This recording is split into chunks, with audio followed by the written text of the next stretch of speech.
A poor miller had 3 sons. When he died, all that he left behind was a mill, a donkey, and a cat. "Well, since I'm the oldest," said his first son. "I'll take the mill." The second son quickly added, "And I'm next. I'll take the donkey." They looked at their younger brother, Marquis. "How lucky you are! You shall have the cat," the brothers said, and laughed out aloud. The poor fellow shook his head as his brothers left. It was not fair at all. "My brothers can make a fine living with a mill and a donkey, but what about me? I'm stuck with Puss," said Marquis, wringing his hands in despair. Puss had been listening. He stretched and yawned loudly. Now, you won't have to worry when I'm around. All I need is a bag and a handsome pair of boots, and I'll be able to take care of us both." "Sure you will," thought Marquis. But to be fair, he had seen Puss use many tricks to catch mice and rats. If nothing else, they wouldn't go hungry. "Our father left us some property in his will. I can't help thinking that it's been divided unfairly. Do you remember what I got? My father has left me this cat. What am I supposed to do with it?" "You don't have to do anything with me." "A talking cat? Did I really hear you speak, or am I dreaming?" "My dear master, please don't think that I'm useless. Just wait and see what I do, and you'll be happy that I belong to you." "How can I be happy when I've only got a cat and nothing else?" "You will understand soon. But first, can you get me a pair of boots and a sack?" "Did you forget that I don't have any money? See if you can find a sack here. We'll get the cobbler to make you a pair of boots." "Thank you. That's exactly what I need. Now that we have the sack, let's go and get a pair of boots from the cobbler." "Found a sack? You're a smart fellow. Come, we'll go and see the cobbler. I'll pay him for the boots later." "Yes, this is the cobbler's workshop. I can get my boots here." "This is the last pair of boots I have. Let it bring you luck." "Thank you. These boots suit me perfectly." Soon the cat was given his own pair of boots and the new bag that he had asked for. The boots fitted him perfectly, and he looked very smart. Puss packed a juicy cabbage and some bran in the bag, and slung it around his neck. He polished his whiskers and set out. Puss headed straight to a spot where there were plenty of rabbits. He had a great plan in mind. Puss opened the bag wide and hid behind a tree.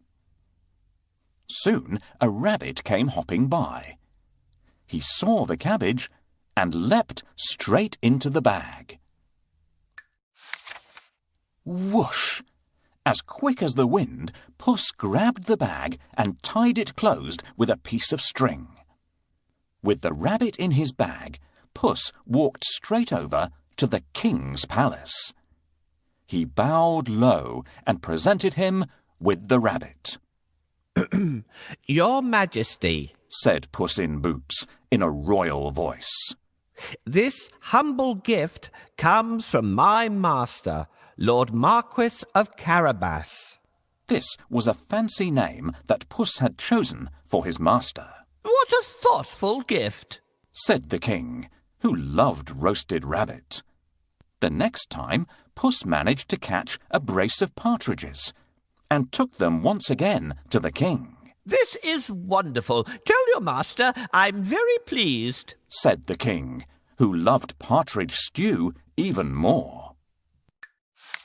This went on for 2 months. Puss was becoming an expert at catching game, and the king was getting plumper. "First, I need a bait for the rabbit. What do you think rabbits love to eat? This is exactly what we need. No rabbit can resist the smell of a fresh cabbage. Get ready. When the rabbit comes closer, catch it. Got you. Thanks for your help. I will take this rabbit to the castle and offer it to the king. Puss knew a lot of things. He was such a clever cat. For instance, he knew just when and where the king would be out riding in his carriage with his daughter. I think that the Marquis and I should go out for a walk today, thought Puss one sunny Saturday. Puss took Marquis down to the riverside and spoke to his master. Today could be your lucky day. If things go to plan, you'll make a fortune, said Puss. Clip, clop, cling, clang. Puss heard the sound of a carriage approaching. They both looked into the distance. It was the king's carriage. What should I do? Marquis asked, ready to obey. He had grown happier with the food Puss brought in every day. Go and bathe in the river. I'll take care of everything else, said Puss. Is that all? Cried Marquis. He pulled off his clothes and jumped into the river at once. Splash! Quickly, Puss hid his master's clothes behind a rock. Help! My master is drowning! Somebody save him! Puss wailed. He was trembling from head to foot. The king recognized Puss at once. He remembered all the lovely meals he had enjoyed thanks to the cat. The king jumped out of his carriage. Go and save him, quickly, the king said to his servants. Puss said to the king, Your Majesty, some nasty thieves have stolen my master's clothes. Is that so? Don't worry. I'll find a suit for him, said the king. He ordered one of his servants to fetch some fine clothes. Soon Marquis was pulled out of the water, and the king's servant handed over a handsome suit for him to wear. As soon as Marquis put on those clothes, he looked just like a prince. He stood tall and handsome, and smiled shyly at the princess. Surprise, surprise, the princess fell head over heels in love with Marquis. Master, I have a great idea. All you need to do is go and bathe in the river. I will take care of the rest. Well, all right. That's easy. While he's bathing, I need to hide his clothes. Can you think of a good place to hide them? Yes, this is a good place to hide them. The first task is done. We should wait for the king now. Can you see the coach? Your Majesty, please help.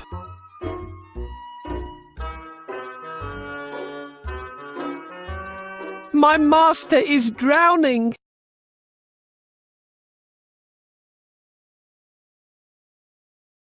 Your Majesty, please. Coachman, stop here. Somebody is calling for help. Help! Someone, help me. Your Majesty, I'm Puss in Boots. Do you remember me? My master decided to bathe. He went into a deep place, but unfortunately, he can't swim out of it. Ah, I remember you. It's you who brought me the presents, right? Wait, we'll save your master. Oh, thank you. Please save the Marquis of Carabas. I must pull him out quickly, but I need a stick. Where will I find one? This is exactly what I want. Thank you for your help.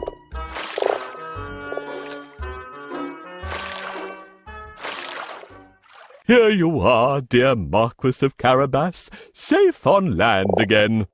Your Majesty, while my master was swimming, his wonderful suit has been stolen. Now he has no clothes to wear. I'll order one of the best suits to be sent from the royal cloakroom for your master. Thank you for your help. How can I pay you back? We would be delighted if you could join us on our journey. What do you say? Oh, of course. My master would be pleased to accompany you. Yes, I'd love to take up your offer and get better acquainted with you and your daughter. Then take a seat and let's go. I'm pleased to meet you, dear Marquis of Carabas.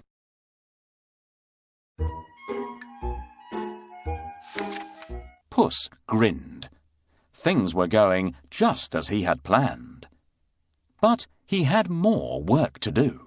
If you will excuse me, I'll go and make suitable arrangements to receive our king at the castle. Puss said. Marquis was puzzled because he didn't live in a castle. But he kept quiet. Puss ran ahead and met some men mowing the fields. My good fellows, stop your work and listen. The king is coming this way, and you are all in grave trouble. The only way to save yourselves is to say that these fields belong to the Lord Marquis of Carabas. Puss announced. The mowers looked at Puss in surprise. They were scared. This Lord Marquis must be very powerful, they thought. They agreed to do exactly what the cat said, to save themselves. Puss went ahead and saw some men and women reaping grain in a field. My good fellows, you can reap later, but listen to me now. The king is coming this way, and he'll make mincemeat of you unless you say that these fields belong to the Lord Marquis of Carabas. Puss announced. The reapers were very puzzled, but they definitely did not want to become mincemeat. They promised to tell the king that the fields belonged to nobody but Lord Marquis of Carabas. Puss went ahead and warned everybody to tell the king that the land belonged to Lord Marquis. The people thought that it wouldn't be right to mess with Lord Marquis. They decided to do exactly what the cat asked. But Puss had still more work to do. Huff, puff. He ran all the way until he reached a huge castle. Can you guess whose castle it was? Yes. The castle and all the lands belonged to a fierce and powerful ogre. But Puss was not scared of the ogre. He knocked at the castle door. Blim, blam. 2 guards opened the door. I'd like to pay my respects to your mighty master, said Puss. The guards knew that the ogre loved anybody who admired him, so they let Puss in at once. Puss bowed low to the ogre. I have heard much about your great powers. Is it really true that you can transform yourself into any animal you wish? Asked Puss. Even a lion? Watch me, said the ogre. Right before Puss's eyes, he transformed himself into a mighty lion. He roared so fiercely that Puss sprang up the curtains in fright. The ogre laughed loudly. That's amazing, said Puss. But I bet you can't turn yourself into a small creature. That's the most difficult thing in the world. I can, said the ogre. No, it would be impossible for a mighty ogre to turn into something like, for instance, a mouse? Said Puss. Oh, really? Asked the ogre, snapping his fingers. Boom! The ogre became a tiny mouse and scurried across the room. Quick as lightning, Puss pounced on the mouse and ate it in one gulp.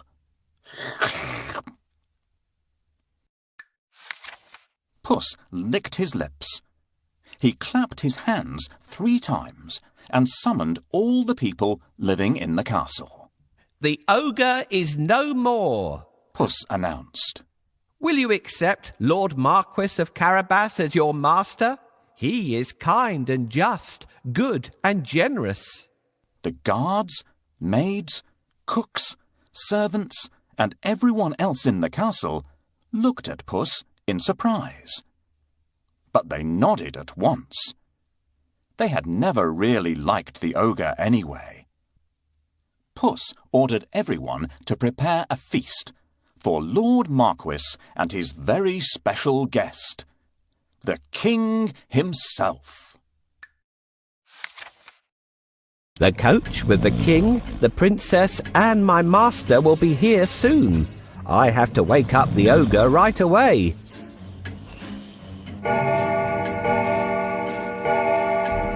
What?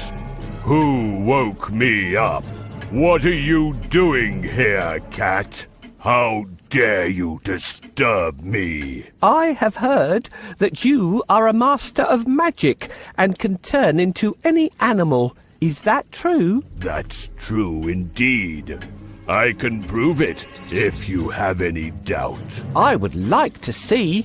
Can you do it? Turn into a lion, please. No problem. Whoa! How scary! Enough! I believe you! I really believe you now! Well, did I prove how great I am? Indeed, indeed. But if I ask you to turn into a tiny mouse, I bet you'll not be able to do it. That's so easy. Watch me. Help me catch this mouse before it turns into an ogre again.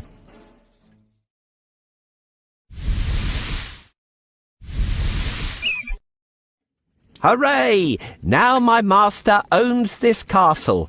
I'm smart and handsome. I'm the one and only Puss in Boots.